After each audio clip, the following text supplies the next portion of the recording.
សេរីភាពមានន័យថាមកចំពោះអ្នកនរគ្នាមនុស្សគ្រប់គ្នាតែងតែទាមទាររនសេរីភាពរហូតពេលខ្លះមានភ្លើងសង្គ្រាមកើតឡើងដោយសារតែការដណ្ដើមនូវសេរីភាពហ្នឹងតើសេរីភាពមានន័យដូចម្តេចចំពោះអ្នកនរគ្នាហើយមិនដែលអ្នកនរគ្នាគិតថាអ្នកនរគ្នាមានសេរីភាពសួស្តីខ្ញុំឈ្មោះ Regina ហើយ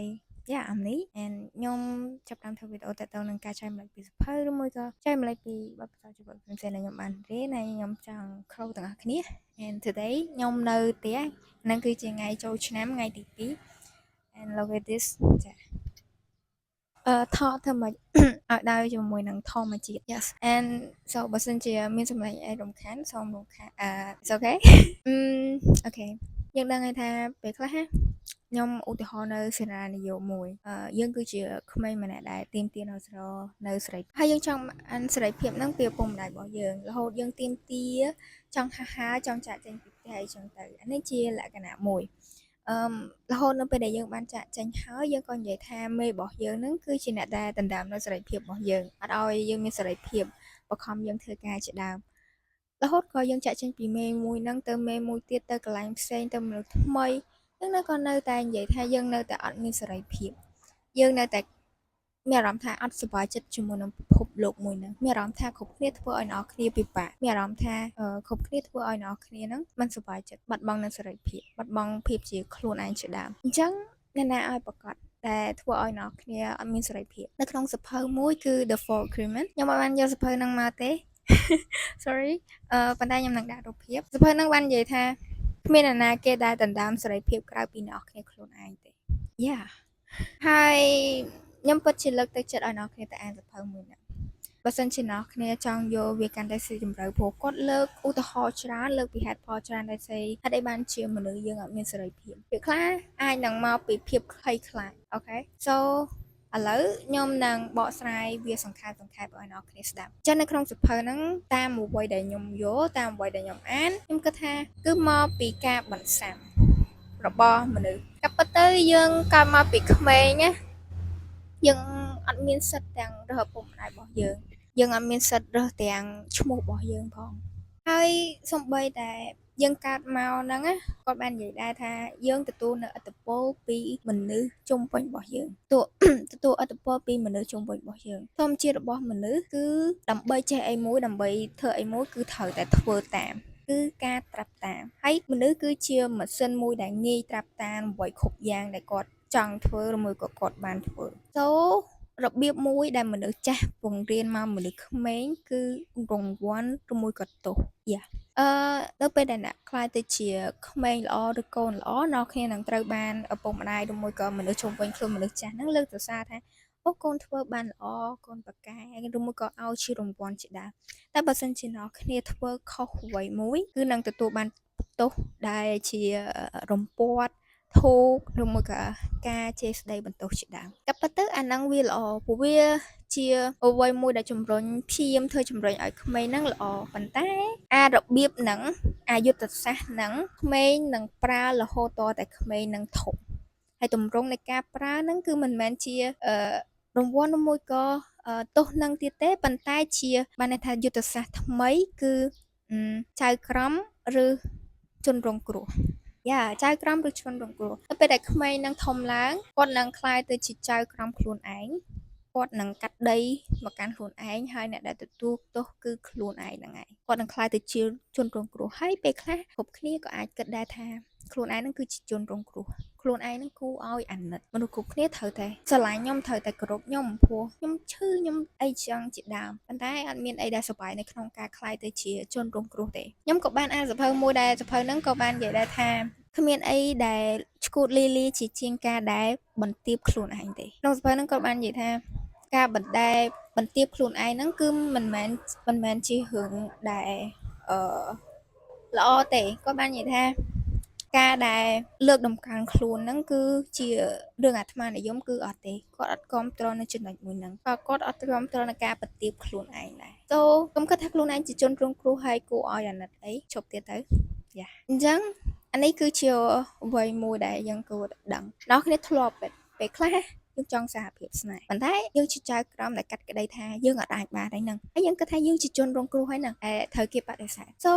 ដល់គ្នាសាកវាណាដល់គ្នាជាអ្នកសម្រេចវាដោយខ្លួនឯងគឺដល់គ្នារស់នៅក្នុងខួរក្បាលរបស់ខ្លួនឯង yeah let's stop ហើយត្រូវចាំថាគ្មានអ្នកណាដែលមកទៅដើមសេរីភាពពីអ្នកនរគ្នាទោះបីជារស់នៅក្នុងរឿងដែលពិបាកប៉ុន្តែខ្ញុំហ៊ាននិយាយថាមនុស្សគឺគាត់ប្រើផ្នត់គំនិតរបស់គាត់ការយល់ដឹងរបស់គាត់ទៅរស់នៅក្នុងជីវិតរបស់គាត់ឬមួយជាការនិយាយរបស់គាត់ចេញមក so បើសិនជាអ្នកគ្នាគិតថាវាល្អអស់នេះមានអារម្មណ៍ថាសប្បាយឬមួយក៏រីករាយនៅក្នុងការរស់តែបើសិនជាទេអត់មានអីដែរនេះទេទៅនៅក្នុងហ្នឹងគឺខ្ញុំមាន it's not ខ្ញុំមានសភៅគាត់បានសភៅគឺលើកនៅ4កិច្ចប្រឹងប្រែង4ប្រការដើម្បីសេរីភាពនិចិត្ត so let's go កិច្ចប្រឹងប្រែងប្រការទី1គឺកុំប្រព្រឹត្តអំពើបាបដោយពាក្យសម្ដីរបស់អ្នកគ្នានិយាយដើមគេប្រមាណហើយណាគេដែលគិតថាការនិយាយដើមគឺជាការនៅតំណែងខ្ញុំខ្ញុំអត់ដឹងថាអ្នកគ្នាមានចំណុចហ្នឹងអត់ទេប៉ុន្តែកាលមុនខ្ញុំគិតថាការនិយាយដើមគឺជាការតំណែងល្អមួយ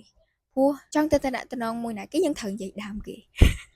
ដើម្បីមានសាច់រឿងបើអត់និយាយដើមដឹងរឿងនិយាយរឿងសាច់អីរឿងអីប៉ុន្តែនេះជាការគិតរបស់ខ្ញុំពីមុនឥឡូវហ្នឹងគឺអត់ទេដោយសារតែខ្ញុំដឹងថាការដែលខ្ញុំនិយាយចឹងបានន័យថាខ្ញុំនិយាយអាក្រក់ពីគេហ្នឹងបានន័យថាខ្ញុំអត់មានចំណុចមួយហ្នឹងខ្ញុំចំណែនគេឬមួយក៏ខ្ញុំមានចំណុចមួយហ្នឹងឬមួយក៏វាអត់ល្អហើយអ្នកគ្នាត្រូវចាំថាធម្មជាតិមួយរបស់មនុស្សគឺមនុស្សតែងតែព្យាយាមរកហេតុផលដើម្បីគ្រប់គ្រងនៅគំនិតរបស់ខ្លួនហើយអាការដែលគ្រប់គ្រងរបស់ខ្លួនមានអ្នកដែលគ្រប់គ្រងហ្នឹងគឺធ្វើឲ្យគាត់សប្បាយចិត្តដោយសារគាត់ទទួលបានការចាប់អារម្មណ៍ពីមនុស្សជុំវិញខ្លួន so អានេះគឺជាធម្មជាតិរបស់មនុស្សមួយហើយ yeah ខ្ញុំយល់ថាមនុស្សគឺបែបហ្នឹង so just stop a minute and បានន័យថាកុំប្រព្រឹត្តអំពើបាបមានពេលខ្លះយើងគឺជាម្នាក់ដែលទទួលស្គាល់ខ្លួនឯងថាខ្លួនឯងនឹងល្ងងថែមទៀតផងចូលនៅពេលដែលអ្នកគ្នាទទួលស្គាល់ហើយរស់នៅជាមួយនឹងផ្នត់គំនិតថាអ្នកគ្នាអត់ឆ្លាតអត់ស្អាតតែអ្នកគ្នាអាចរីកចម្រើនបានអត់ប្រកាសជាអត់ so ព្យាយាមនិយាយពាក្យល្អៗនិយាយពាក្យទៅកាន់ខ្លួនឯងដែលល្អៗហើយបើទោះបីជា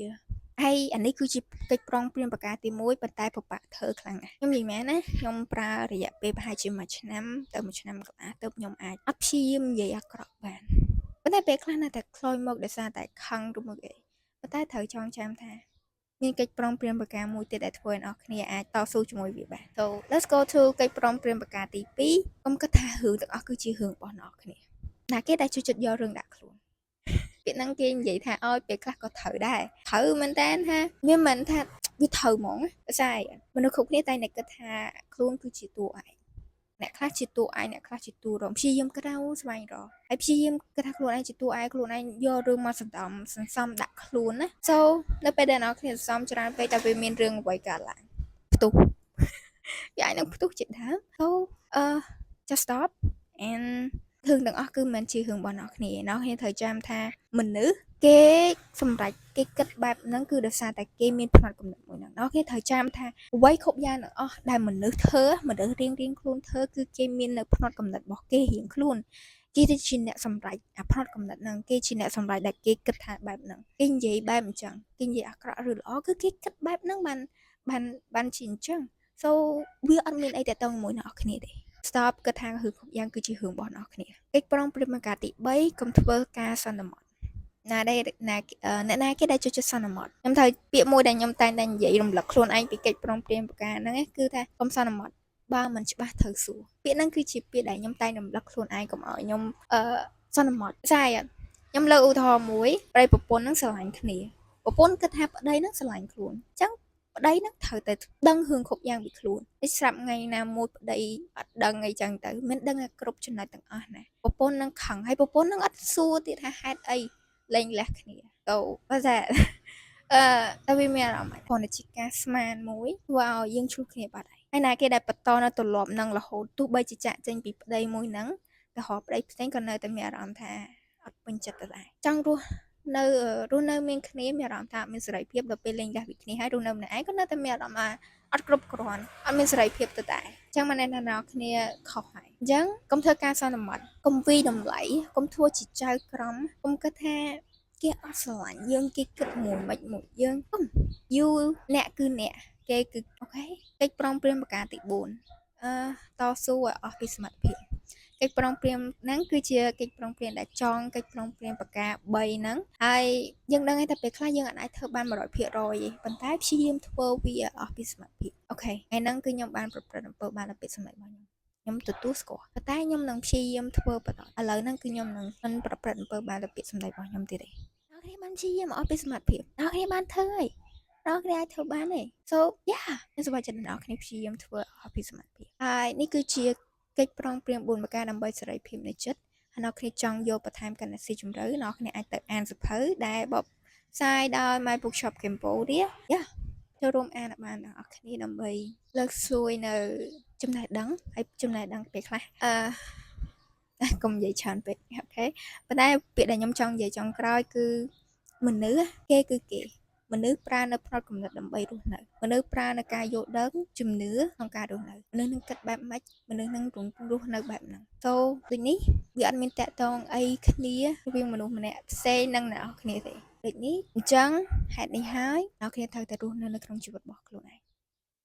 and enjoy your day because ថ្ងៃហ្នឹងគឺជាថ្ងៃទី2ថ្ងៃចូលឆ្នាំខ្មែរហើយខ្ញុំដេកខ្ញុំងើបពីព្រឹកអត់មានណាគេខ្ទន់ងើបទេខ្ញុំធ្វើការងារហើយអស់ហើយខ្ញុំក៏ឆុងទឹកម្ជូរព្រឹកដេកស្ដាប់បទចម្រៀង